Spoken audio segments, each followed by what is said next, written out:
So today's topic is about timers, and especially timers and PWM, and then of course interrupts. Okay, let's take a look at first the scoreboard. I updated it. So down here, again, if you don't see your name in here, it means that you have not enrolled to the course yet. So if your name is not here, then you need to go to the where on this link and give your name and stuff there. That's the only way you can get credits from this course. And then I already started looking at these exercise returns. If there is R, it means that I received your exercise return. And then I also kind of organize so that they'll be in the same blocks. You know, the same blocks for each group, easier to find your name there. And these are on the order of who returned the exercises first. So Michael, Neil, and Michelle actually were the first ones to return this exercise. Yoo-hoo! Good for you. There's absolutely no reward on that one.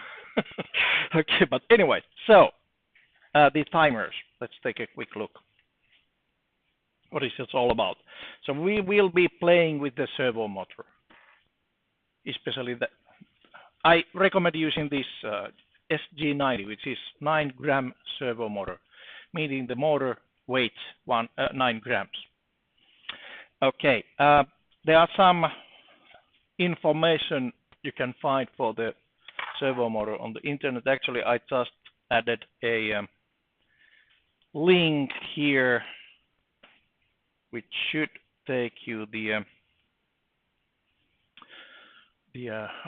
what was the page name? It was Components 101, which has some generic information about this type of servo motors. So, okay, especially the pin out. There are 3 pins. Usually this size of a servo doesn't do any damage to your electronics or the other way around, even if you connect the wires different way. It just doesn't work. But anyway, the servo is really easy to operate. You just plug in the power and then you control the angle by pulse width modulated pulse, PWM pulse. So period is about 20 milliseconds, and then basically the duty cycle, controlling duty cycle is between 1 and 2 milliseconds. And then it just turns the angle. All of these servos are a little bit different actually. These are the cheapest you can buy, almost the cheapest you can buy. They are something like €1 something from eBay. If you buy 100 of them, they will be less than €1 each. So, but anyways, easy control by pulse width modulated signal. These have been used in radio controllable toys forever, as long as we have had radio controllable toys. That's why they are so cheap. And then what else I should tell you about it? Okay, this actually tells almost everything what you need to know. Basically, servo is a really simple device. It just has a DC motor, some H-bridge driver, of course, it has the decoder for this the signal, and it has also have the position encoder or angle encoder, and this is quite nice since you can see that it also has a gearbox. So you know that the small DC motors usually don't have much of torque, but if you have a gearbox, then you can, it basically works as a torque converter. So it amplifies the torque. And believe or not, but this actually can lift 2.5 kilograms if it's only 1 centimeter away from the axis. So it's quite a lot for this small toy part. And that's why it's also used on these model airplanes or RC cars, steering the wheels, even when it's you have a lot of speed and a lot of torque on those parts. You need something powerful to control those angles. Okay, so that's the device you will be playing with toys. Another part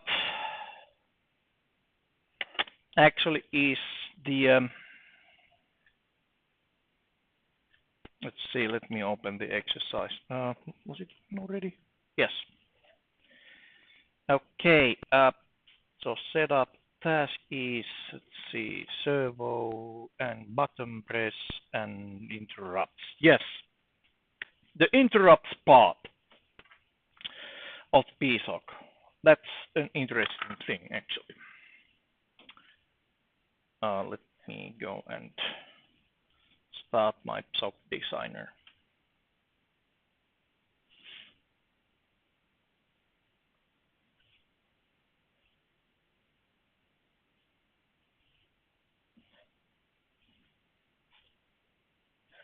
There we go. So PSoC designer. Let me open a new project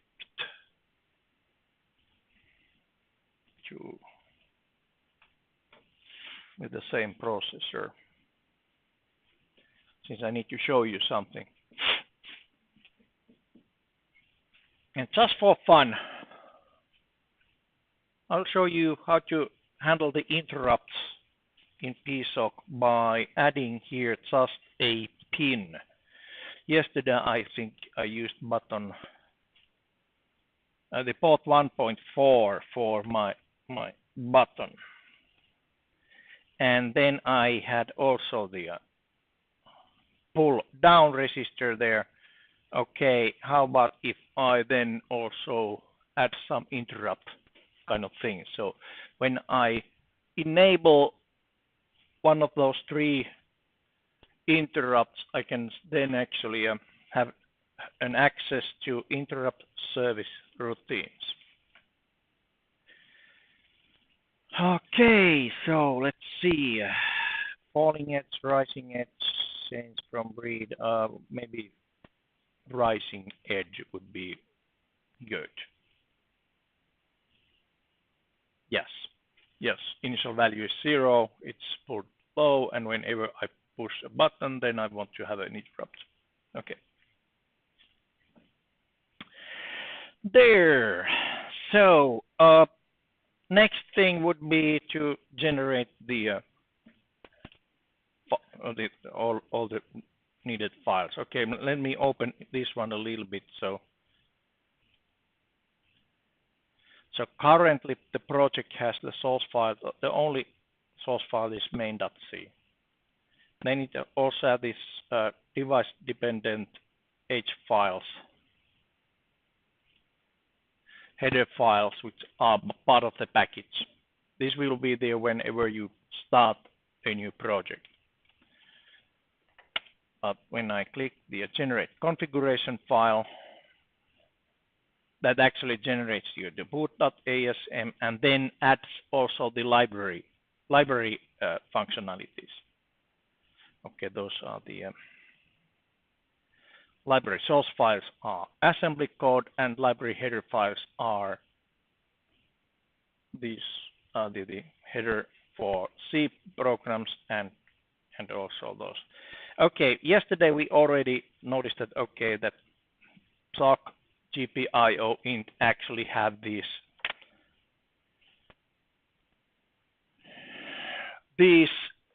definitions, mnemonics to handle the whatever you need to handle there. Okay, and there's absolutely nothing more. Let me close that.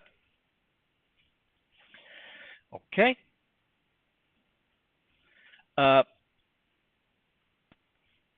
Let's take a closer look at boot.asm. So boot code. So this is the code which will be located at the beginning of the this flash memory. Boot code. Okay. Since this has the interrupt vector table, meaning the jump locations for all interrupts. The first interrupt vector is always the reset interrupt, meaning that okay, everything starts over. Okay. So, and on that one there is only jump to start, and that start is somewhere on the bottom of this file. I'm not interested about that one. There are also the other interrupts like low voltage detection interrupt, and basically what there is, it just halts the processor, since if you have too low voltage you don't want any damage to the circuits. Low voltage actually damages the circuits more than high voltage, especially the flash.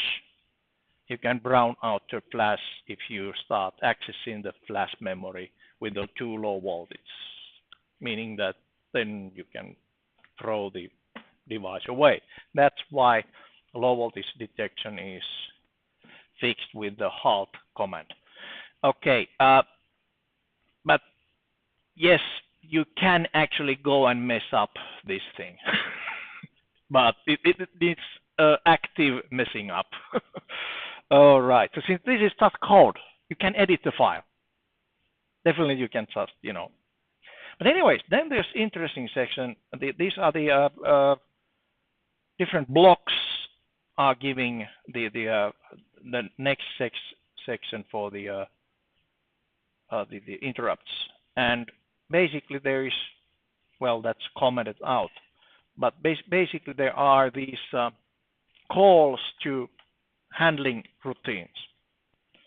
And these actually come from the analog column 0, 1, 2, 3, meaning these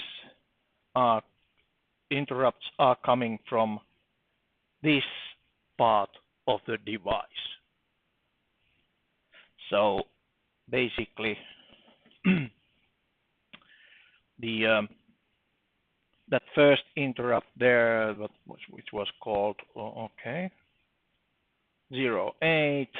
If you had an interrupting logical device in this first analog column, then it would actually had interrupt service code here, or call to your interrupt routine here. Another thing to notice here, that always when you have an interrupt, you have to return from interrupt using red I, not the return. This is one way of handling the interrupts. You have a call of a subroutine, the normal call to a normal subroutine, and then basically after exiting that normal subroutine, it comes here, and then it has a return from interrupt, meaning the popping out the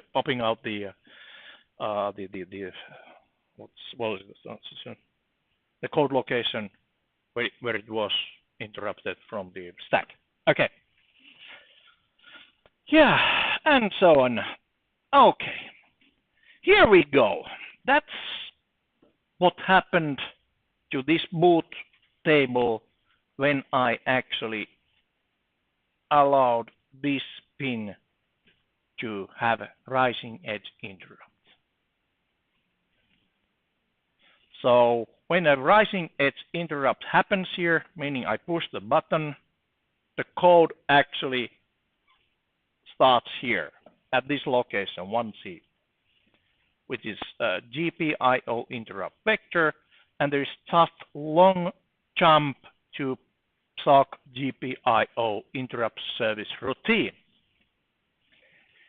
And this, I can say already that this routine must actually be somewhere on those assembly files. Why is that? Because there's no underscore here. Have you been playing with the C and assembly code with some microcontroller? Okay, now you will. So C compiler basically makes a pseudo assembly code. Pseudo meaning that, okay, it's mostly assembly, but there are some specific things there. The how usually, this is quite usual way of separating assembly code routines or mnemonics from C code mnemonics. Assembly code basically is just, you know, mnemonics are just like that. But if you have a C routine, and on C routine, for example, main, okay, here I have only main function. This looks like in assembly code as underscore main. So whatever mnemonic you have on C code, you just add underscore and you can call that routine from assembly code. Okay. There are different ways of calling assembly code from C, but I'm not going to that. I just hope that you don't need that. Okay, but anyway, somewhere there should be PSoC GPIO interrupt service routine, and my guess is that it's here. PSoC GPIO int.asm. Whoa. Yes, that file has the interrupt service routine. Yep. You know what export means? Yeah, it said yes. So basically it just tells the linker that, okay, this is linkable with the other routines from the different files. Okay. Export. There are some sections you can actually edit. For example, here, if you have some assembly declarations here, you would put them here. Insert your custom declaration below this banner and above this banner. Usually you don't have anything. This part is the most important part. That's the actual code that will be executed when interrupt happens. And let's take a look at the boot. Okay, yes. So there's a long jump to this routine or this section of the code. This is just code section. So it just continues from this point. Yep. Okay, what is the difference between jump, long jump, call, and long call? Remember those from microcontroller classes, microcontroller programming. So if there is a long jump, as I had here, it just jumps into code section. There is no subroutine actually here. Absolutely no subroutine. So this is just a code section. If there is a call, like in these actually, then there is an actual function there which will be called. Okay. The difference basically is that if you want to really encapsulate your local parameters, you probably want to use function. Otherwise, in the interrupt service routines, it does not make much difference. Okay. So what else? And which means that basically this interrupt service routine stops with the return from interrupt code. So basically it does not actually come back here. So it's a long jump, it cannot come back. Yeah, so it just continues the execution here, which means that we have to have the return from interrupt on this code section. Good. Okay, and that's a perfect place to put your own code. And since this is, again, we are not practicing building IKEA furniture, which needs a lot of assembly. Oh boy. Yeah. We basically just need a one single line here to call a function which is actually written in C. And let's see. Now I need to take a closer look at the. Oops. Oh, wow. Now I need to take a closer look at my interrupt thingy here.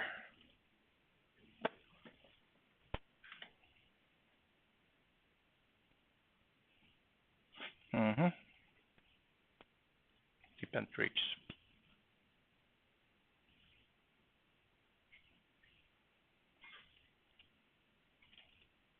I need to find the call path.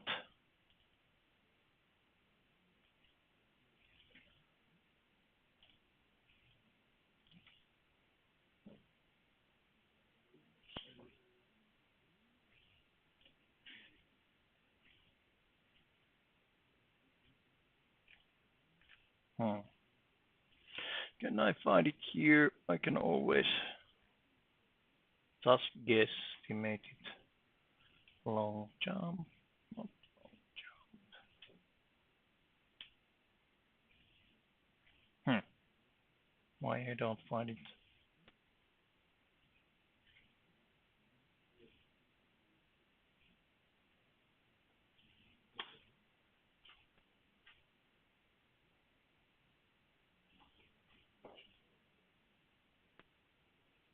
Okay, maybe we do it that way.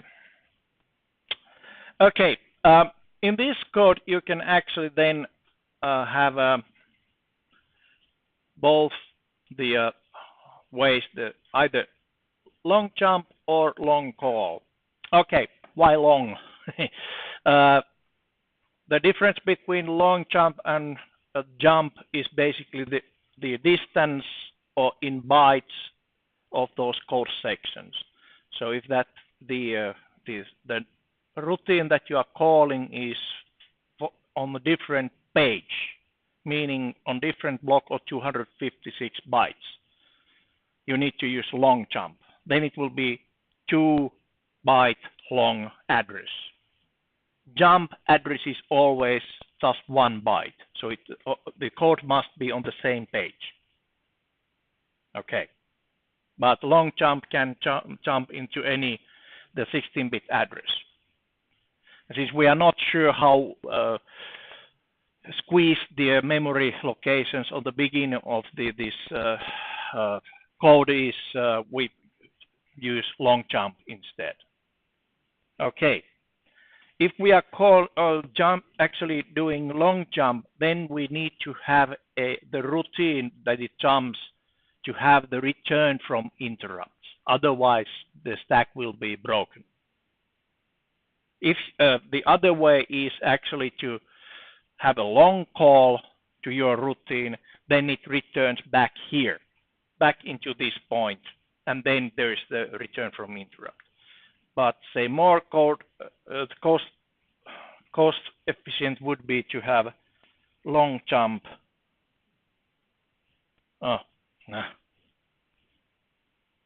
Long jump to your routine. For example, my interrupt service routine.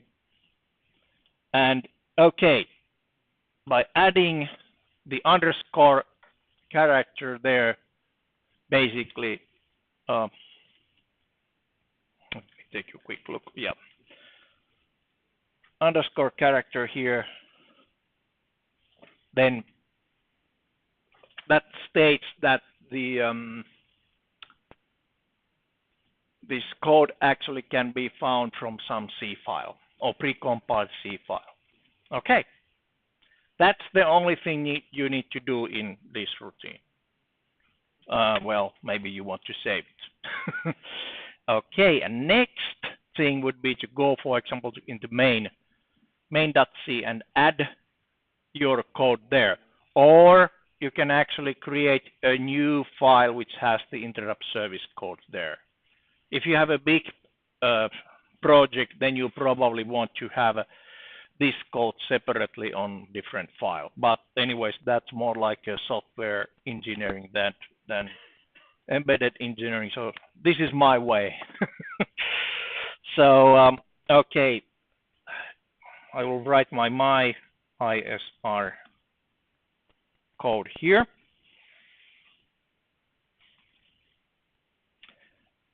And basically it's the interrupt service routines always are type of void, and then the function itself. And how to tell this one that this is an interrupt service routine? That actually is stated on the in here. You will have a pragma interrupt service routine. So pragma interrupt handler. That states that, okay, next function is actually a function where you return from interrupt.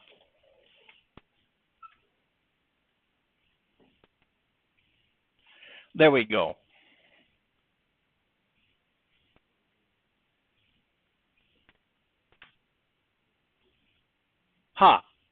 That's all the hooks you need to do in order to then write C code instead of assembly code. So whatever you put here will be executed in case of button press. Except, of course, at some point you have to enable the global interrupts. And I think you also need to enable the GPIO interrupt somewhere. Timer. Let's see, sources.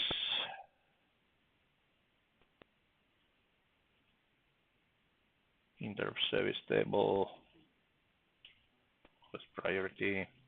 Yada yada blah blah blah. Does it have any?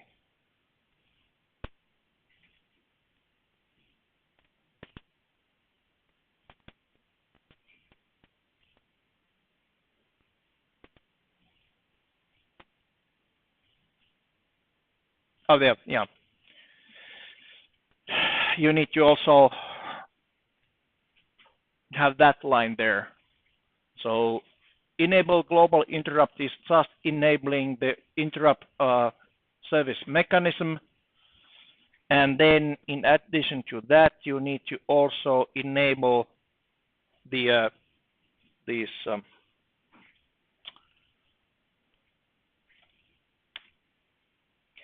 enable also the GPIO interrupt.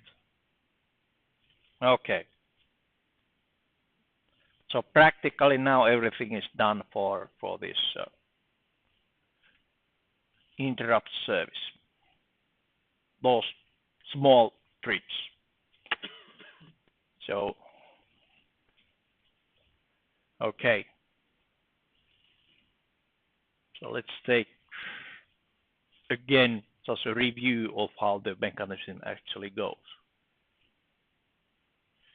So if you want to have a pin interrupt, you need to actually give a pin a name, and then also the saying which interrupt it should use. So this is the rising edge interrupt on pin 1.4. Okay, and I renamed that as a button. There we go. And when you click the generate the header files, then basically what it does for you, it generates the boot table, and on boot table you would have where is that GPIO 1C. Okay, so this actually comes from the development tool. Yes.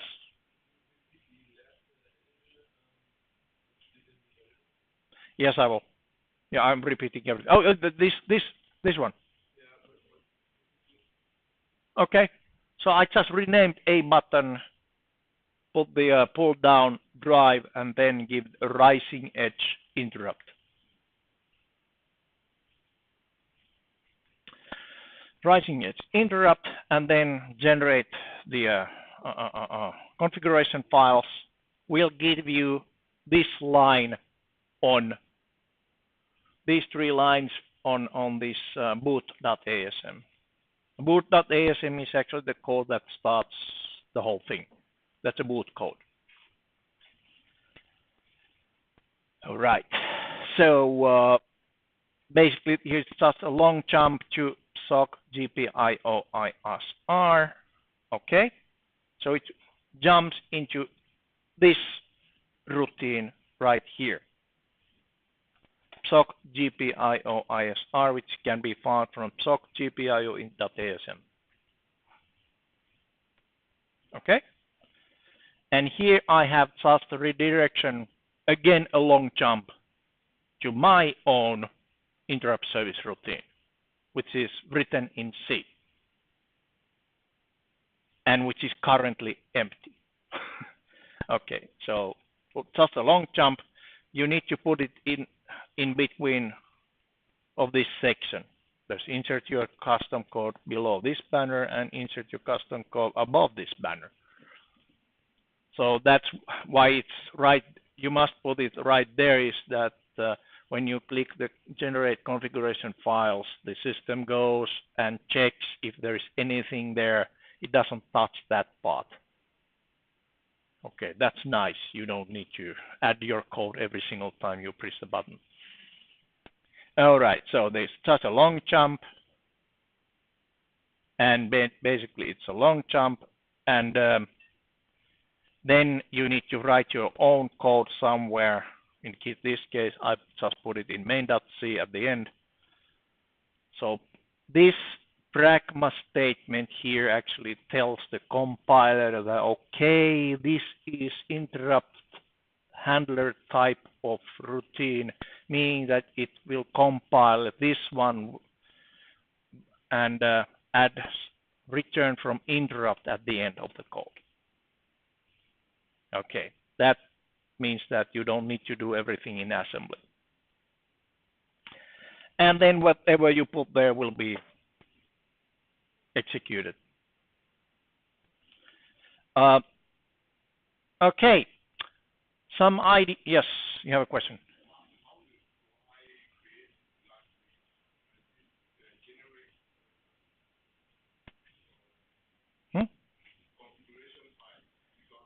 Yeah, here. It's, yep.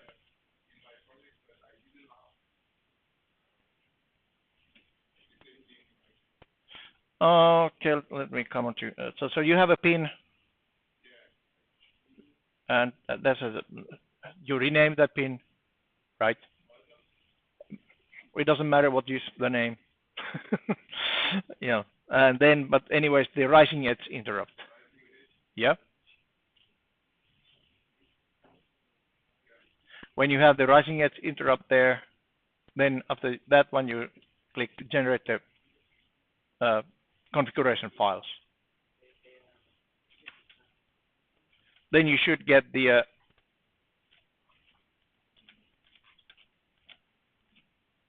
1C. You should have this line on the boot code. And on PSoC GPIO in.asm, you will edit this one yourself.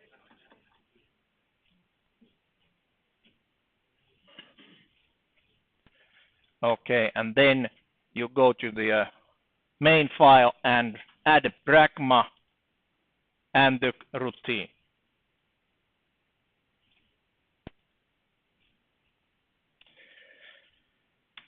Okay. Then how to handle these interrupt services?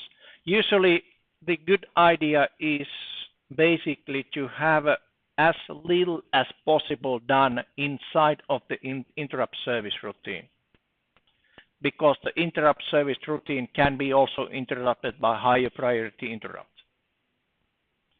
And if you have any global variables inside of those interrupt service routines, it means that you might actually get the value changing because of the higher level interrupt is changing that one to at the middle of what you are doing there. Okay, so it sounds like not a good idea to put a lot of things to the interrupt service routine. So as little as possible. Small is beautiful, but big is better, right? I know. Okay, this is how I do usually things. I take the global variables. You know that when you're doing, say, normal programming, you should avoid global variables. But this is embedded coding. You cannot avoid global variables. You cannot. So you just should avoid them, but in some places you just must use them. For example, you can have global variables and use them as the mutexes, mutual exclusions, or then the what is the other one? Well, tokens, kind of tokens, flags. So, for example, I could have a kind of button pressed variable. Oops, not equal. And on the beginning, I just give it initial value 0. So this is the flag to indicate if the button is pressed. All right. And on that interrupt service routine, I would just have button pressed equals to 1 or plus plus. This would give you more information. For example, was there more than one button press? But, well, it's up to you to decide if you want to kind of avoid multiple button presses. Since basically if you have a mechanical switch, you usually get more than one rising edge, since that's this bouncing. Okay, so this is now exactly how I would like to see those interrupt service routines. This is the you just do whatever is needed and not more than that, as little as possible. You just indicate, okay, button is pressed, and you will do the real code then inside of the main routine, or have a different routine to do the whatever calculus you need to do there. Okay, so for example, in here you have that while one loop, and inside of the while one loop you would have, okay, for example, if button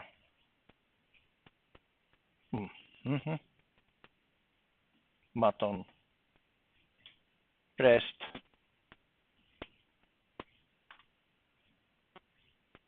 then do something.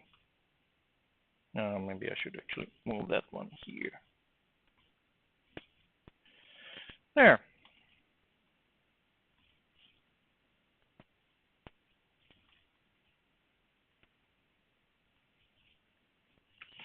For example, a display routine showing something on the display.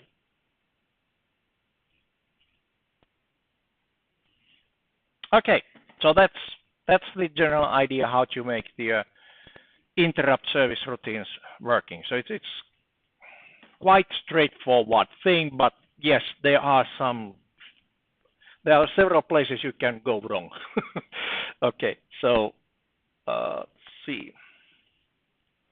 First of all, you need to have the interrupt source. In this case, it was a button interrupt. But on the other hand, in this exercise, there are basically PWM. You can also have the PWM module to give you the interrupt.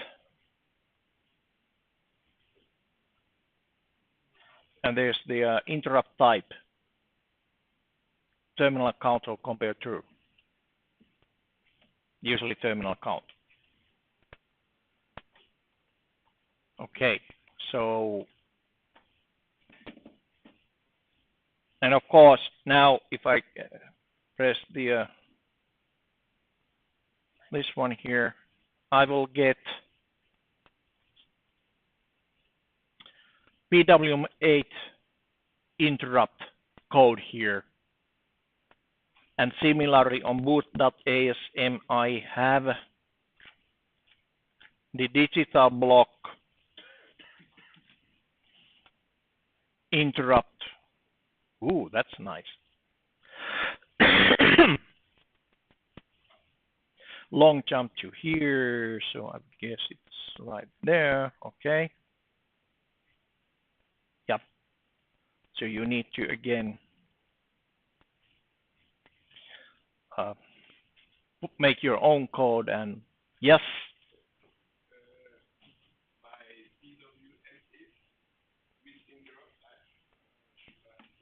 Well, it's up to you. It's your code. Okay, let's see. What is the difference between terminal count interrupt and compare true interrupt? Yes, there is a difference. One way to find out the difference is take a look at the datasheet. Datasheet. On the right corner, there's supposed to be a datasheet. But practically, those interrupts actually are, well, pulse width modulation module actually will give you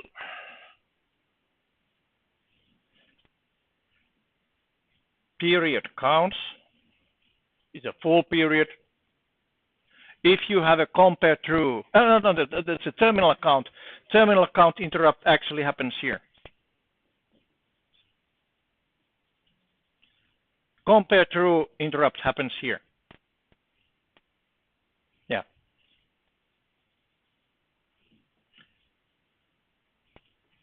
So it's up to you to decide. You're the software engineer here, embedded software engineer, which makes more sense. There is actually a one hint. This reloads during the terminal count.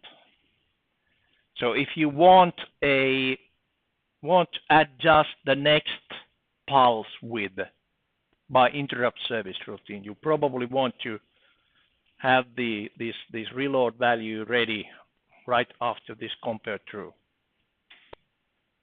So interrupt here, then you would have some time to basically change the reload value, and when this PWM runs to the end, then it basically reloads the new value. Okay. But anyways, so let's take one more time, since interrupts are the most important part of this the embedded systems engineering overall, at least in my point of view. Okay, my primary interrupt source was the button press, and pull down just means that there's a pull down resistor here. So you can add a switch, external switch, no more different components. Rising edge interrupt means when I press the button, the interrupt happens right there. Okay. The code, by clicking the generate configuration file, will give you actually boot table. And 1C was the GPIO interrupt, and there's just a long jump to the GPIO interrupt service routine. Good. And that one actually then is jumping on this code section here. GPIO interrupt service routine. And again, there's a place you need to put your own redirection code. Long jump to underscore my ISR would be jumping into your code in C with the name my ISR. This is just a normal function, or basically, well, it's defined as a function, but the compiler will just make it a code section named underscore my ISR. Because I have this pragma interrupt handler here. So that defines that this code section will be ending with the return from interrupt. Okay, that's one way of doing it.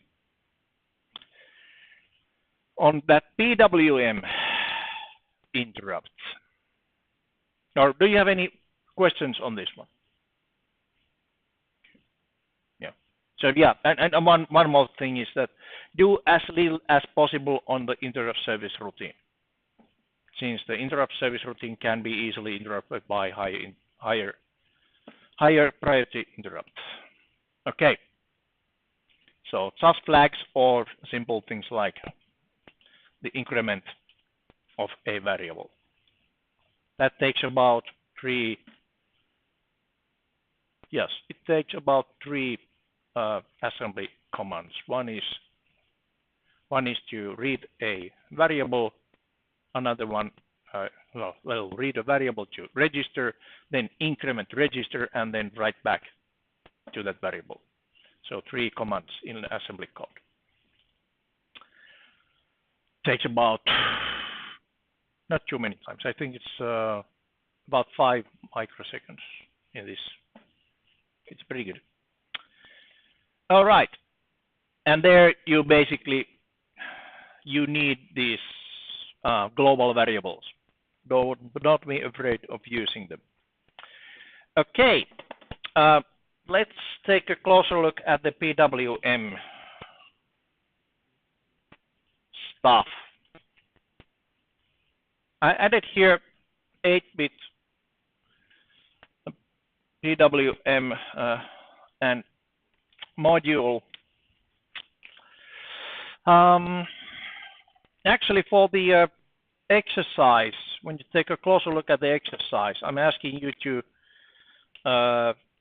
smoothly vary this PWM duty cycle so that basically it doesn't jump into the next angle, but rather go, smoothly that transition. So basically how to do that smooth transition is that you would have an interrupt service routine for that PWM that would increment slowly this the reload value until it hits the desired reload value. Okay, and you can get the smooth operation only by basically having enough of bits, of course. If you have 8 bits, you have only 256, divisions there, and the servo, that's 20 milliseconds, and this here is from 1 to 2 milliseconds. So you have only about 20, or actually, no, about 10 time steps or these angle steps for the full control of 180 degrees. So that's not smooth. Okay. However, how to do the calculations for this? So first of all, I will be showing the exercise using 8 bits, but just a reminder, you need to basically, on the exercise itself, you need to use 16 bits at least. Okay, 16 bits. But anyways, the calculations are exactly the same. So 20 milliseconds, full period. So basically, 8 bits, 20 milliseconds could be, for example, 200 clock cycles. That's less than 256. So it fits into 8 bits. Right.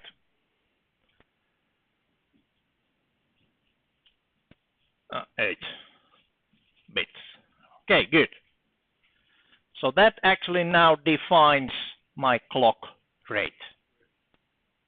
Yes, 20 milliseconds divided by 200, so one clock should be 0.1 millisecond. Period, clock period, which means that you should have 100 kilohertz. No, not 100 kilos. Is it 100 kilohertz? Not 10 kilohertz. 10 kilohertz clock. How to get 10 kilohertz clock?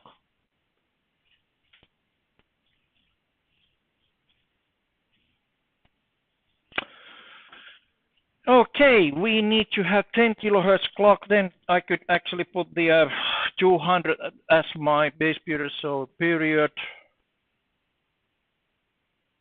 200 and say initial pulse width, say 15 would be between 1 and 2 milliseconds. So that would be, I'll say 15 counts is 1.5 milliseconds. That should put the control at the middle. Okay. Another bits and pieces on this module would be compare type. Less than means that it runs for 200 clocks, not 201. Oh, wait a minute. No, actually, pulse width would be that 15 pulses, 0 to 14, not 0 to 15. Okay, so less than. Interrupt, I already have terminal count, and then, well, clock sync. Since we don't have the clock sync yet, clock yet, we basically, let's leave it for a while. That parameter there now actually it says clock. Clock sources. You can use something like 10 different sources for clock. Wow. Okay. There's a broadcast clock for the full row. Now it doesn't sound good. The system clock multiplied by 2. System clock is 24 megahertz, and this could be actually 48 megahertz clock running this block. Not good. It's quite far away from 10 kilohertz. Then there's this VC1, VC2, VC3. Okay, that's nice. We actually have the system clock dividers. So let me select, for example, VC2. I think we can do it with that. So the system clock dividers VC1 on the top, on the global resources. We can actually divide the system clock, not the CPU clock, but the system clock. System clock by 2 4-bit dividers, and then there's actually one 8-bit divider after that one. So from 24 megahertz to 10 kilohertz. Okay, the divider should be how much? 2,400. Right. Is it correct? No. Kilo mega 24 megahertz. Yeah, that's correct. The divider should be 2,400. Sounds like we need to actually use 3 different dividers. So yeah. Okay. One way of actually doing it would be to divide it by 12, and then 200, and 200 can be arranged by, for example, 2 and 100. Doesn't make much difference. 2 times 100. Okay. So first divider would be VC1 divider is 12. Then the second divider is actually VC1 divided by the number, for example, 2. And then VC3 can have different sources for the division, but the default is VC2. And the divider here is 100. There. Okay, so these parameters, VC1 sysclock divided by 12, then VC2 sysclock divided by 2, VC3 is VC2 divided by 100. Okay, that gives me 2,400 as a divider for the 24 megahertz clock, and yes, that gives me 10 kilohertz.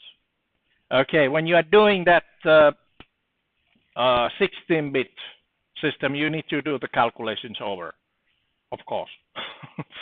Life is not easy. Haha. At least not on my class. All right, so now I have the correct dividers, and then the clock would be, in my case, in this case, is VC3. Yeah, you need binoculars to see those parameters. Sorry about that. Okay, enable. Okay, enable. There's some mentioning about enable in datasheet. Let's take a quick look on the parameters.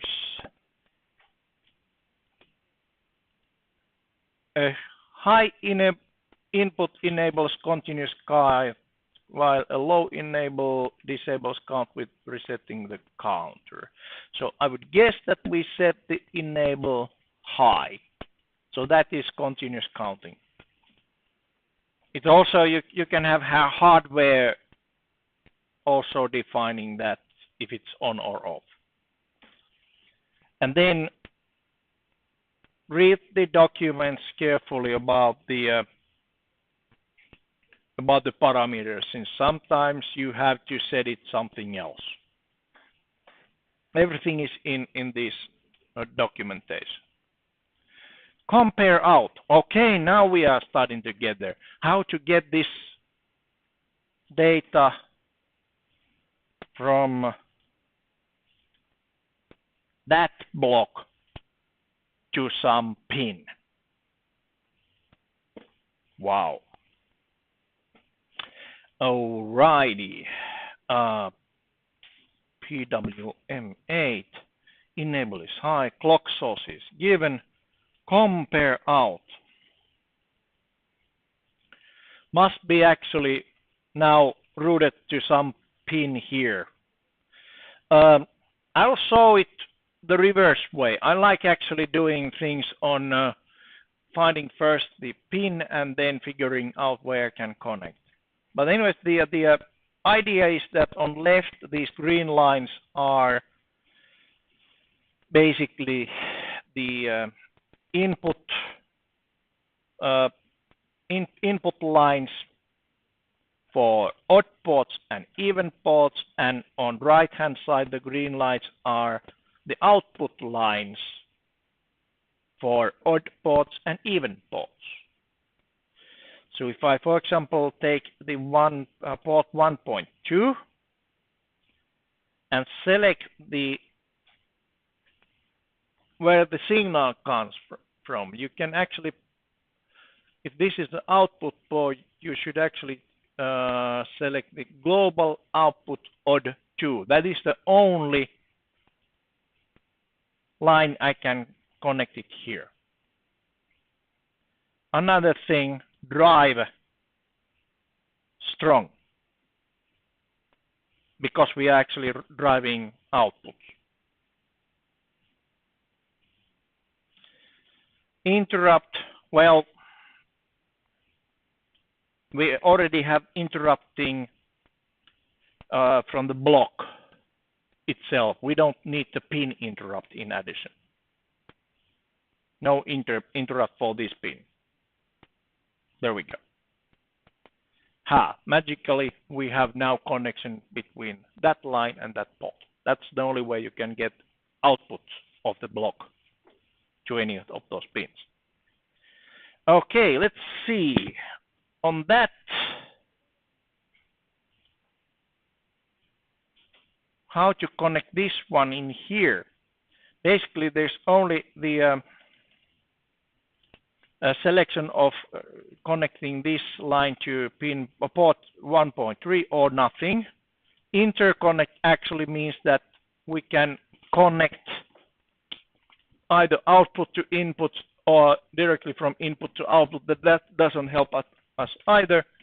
So basically what we need to do is to take one of these lines and connect it in this the output line, and that's basically the row output lines here, and those are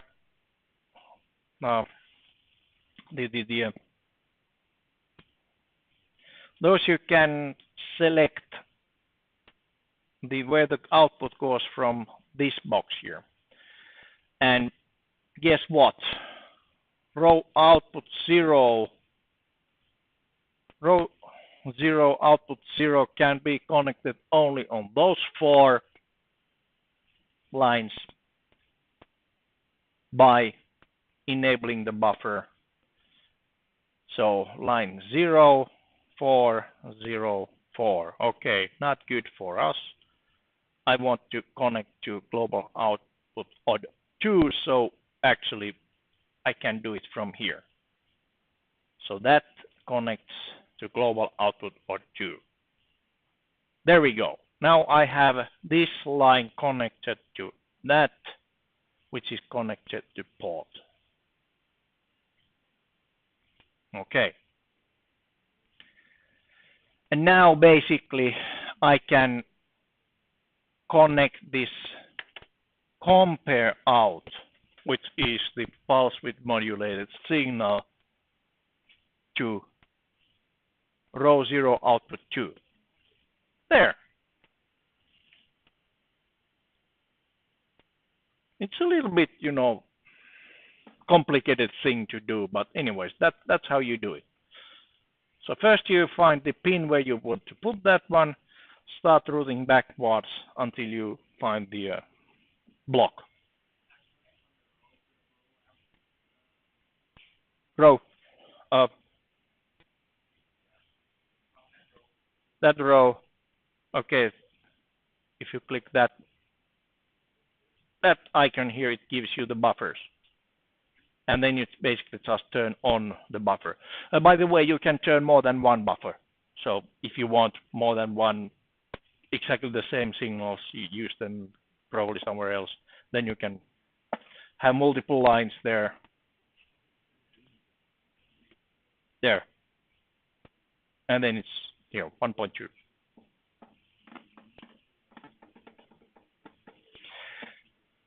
So generate configuration files.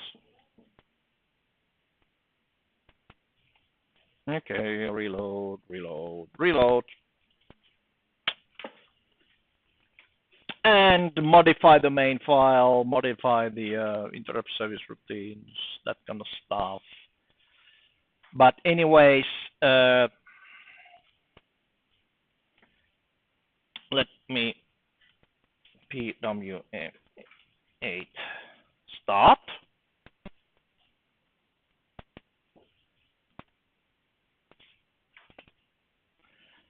Okay, maybe I want to have the data sheet, application programming interface, or code sample might actually work better. Start, okay. So start, and then maybe, yeah, so this code here should then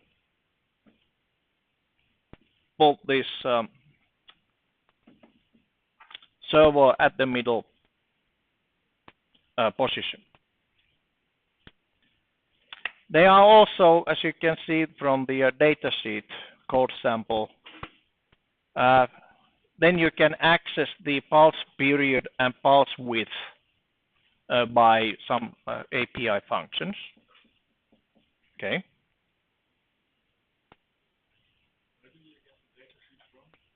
On the left corner, you should have it here. Okay, when you have the main open datasheet on there. Okay, in that case, basically go to chip level again. Click on PWM8 module. On this, you have datasheet on the right-hand side, but on the main.c, you should have the datasheet on the left-hand side. If they are not there, you could actually take a look at the view and there have the datasheet window turned on, if it's not on yet. Okay, yeah. All right, so this simple code now should start the, well, GPIO interrupts and put the PWM start there. Maybe I can actually now modify also the, okay, not that one. Modify, for example, pulse width. If button is pressed, I will change the pulse width was 15, so let's move it to other end, 10 for example, just to see if this system works. Notice that I haven't enabled the PWM8 interrupts yet. You would do it on the exercise in order to get the smooth transitions. All right, let's see what happens if I compile everything.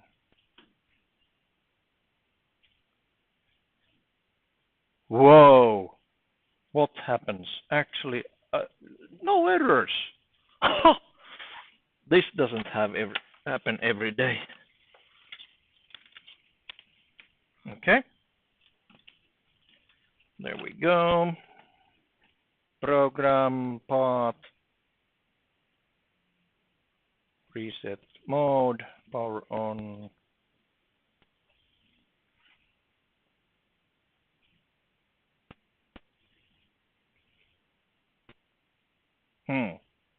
Why it doesn't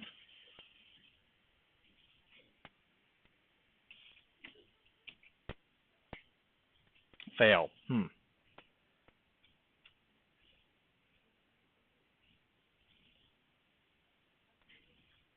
I see. This programmer pod connector is actually getting loose. I think you need to twiddle them if it doesn't start programming immediately. All right.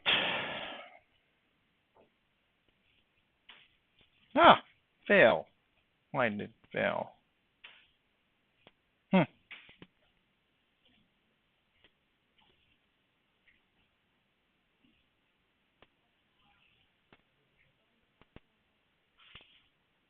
Pass.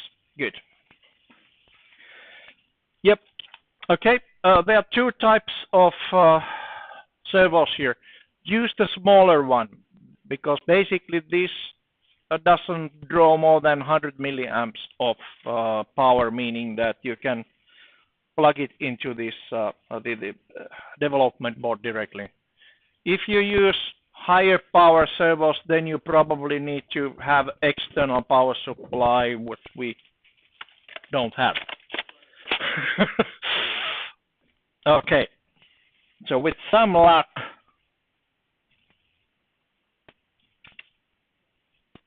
I should have the system ready and button press should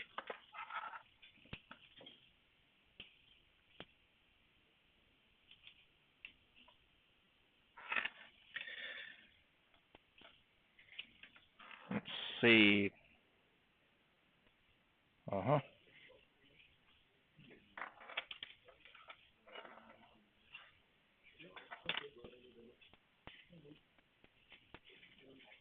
When you're making the connections to the development board, remember to turn off the power when you are doing those. Especially now when we are actually taking some power off the board itself. So the connections, let's see, I had the connections somewhere.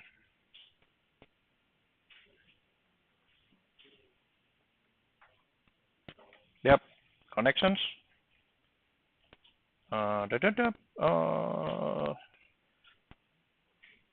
Brown is ground.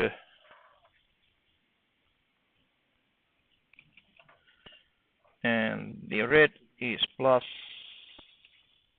5 volts, and then we have a port.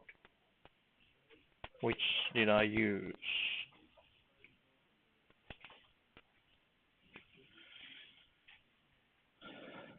Hmm.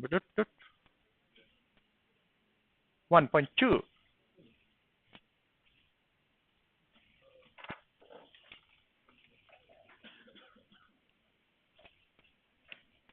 All right, programmer part. Okay, let's see. Does it work or not?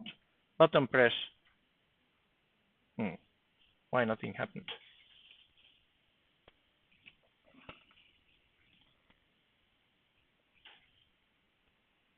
Strange.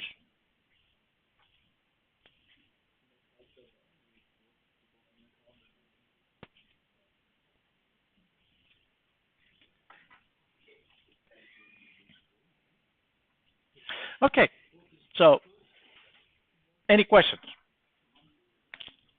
Lots. All right, but anyways, that's the way you can control a PWM and how to have interrupts.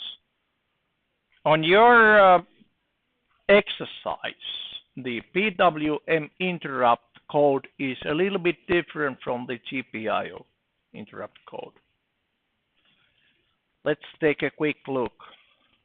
First of all, on the boot.asm, we don't have the long jump, I think. We have...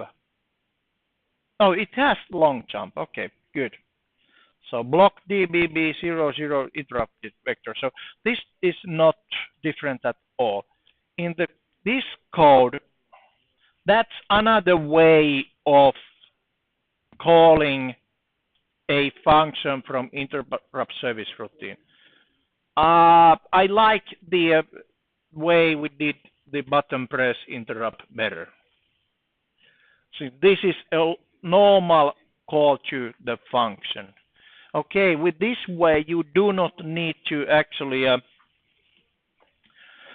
do other than just get rid of that one and then write your own C function on main file. Okay, there.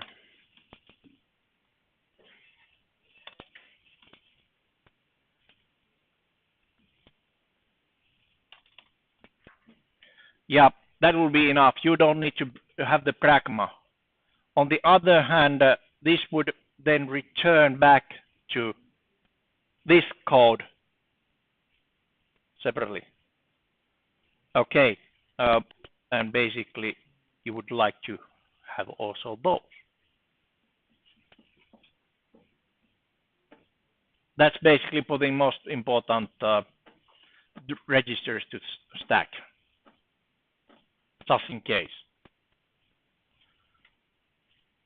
But if you are using the long call, then you must actually return here and restore. Since this is the pushing or pulling these register values back. But if you're doing it the other way around with a jump, you could have this one also like this long jump underscore that one. But then on the main.c, you must also have the pragma interrupt handler like that. Otherwise, your code actually corrupts the stack pretty fast. There's only a couple of hundred bytes in the stack. Okay, so either of those methods. So if you don't have the pragmas here, then you must have the long jump, long call. And when calling a routine, you also might also have those macros like preserve CPU content and after that restore CPU context. But still the same thing, you do as little as possible on the interrupt service routine itself.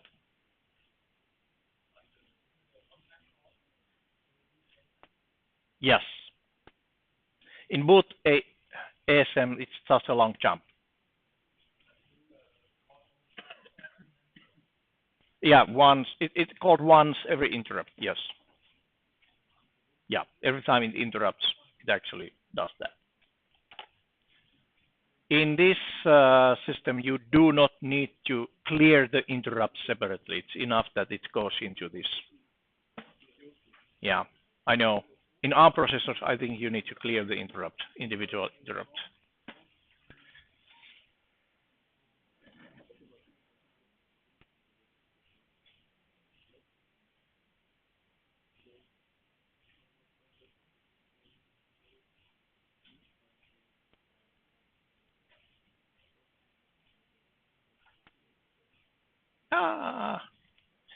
Oops, one thing more. I started to think why my system didn't do it as I wanted. Well, this button pressed was a flag. You need to clear your own software flag, of course. Sorry, I didn't remember that one. Button pressed equals to 0. So clear your own soft flags. Now it can be used again. Okay. So that's the example which might work. And on the interrupt overall, what you need to do, you need to actually enable to global interrupts if you have any interrupts at all. Then you need to also enable that particular interrupt. On PWM, you can enable to interrupt by okay on the application programming interrupt. I think there's a sample firmware. Read counter, pause speed, write period, start, stop. Enable int. Okay, there. PWM8 enable interrupts. If you want to have PWM8 interrupts working. There. Small things.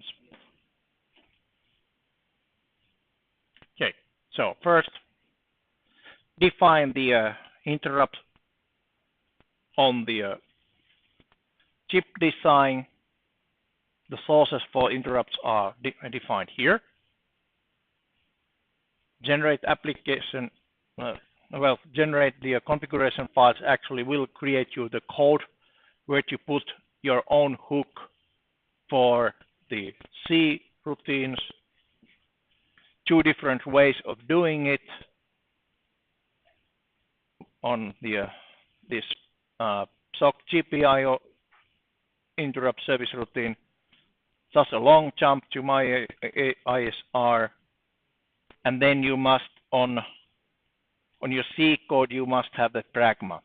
If you have a long jump, then you use pragma interrupt handler and define that one as a interrupt handling routine. The other way around is how it's done on the that PWM interrupt is to have a long call to your routine. And then you do not have the pragma. The difference is that after this code, it has the return from interrupt. So it goes back to where it was, whatever it was doing after that one. In here, this one returns back to this code. Okay.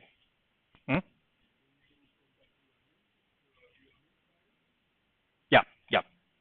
So basically, after this one, it will come here, restore CPU context, and then there's a return from interrupt. Yep. It's hard.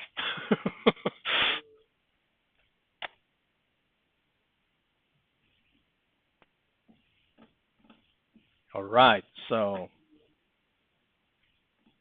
now, good luck for today's exercise. You will need it.